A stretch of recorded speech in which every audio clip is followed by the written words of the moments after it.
एक छोटे से गांव में टूटो नाम का एक शरारती गधा रहता था। टूटो खेलने कूदने का बहुत शौकीन था, मगर एक कमी थी। वो हर बात पर जल्दी घबरा जाता था। एक दिन टूटो जंगल में घूमता हुआ एक चमकता हुआ पत्थर देखता है।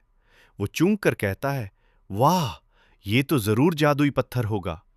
वो उसे उठाकर ले आता है। रास्ते में उसे एक बंदर मिलता है।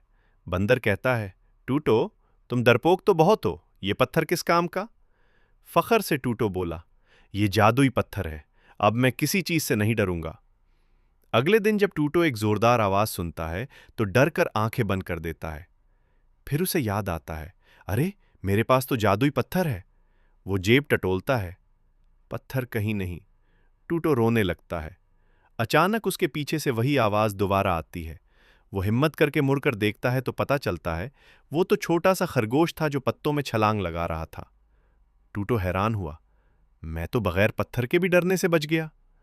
बंदर भी दरख्त से नीचे उतरकर हंसा और बोला, टूटो, जादुई पत्थर नहीं, तुम्हारी हिम्मत असल जादू है। टूटो खुश होकर बोलता है, हाँ, मैं बहादुर गधा बन गया हूं।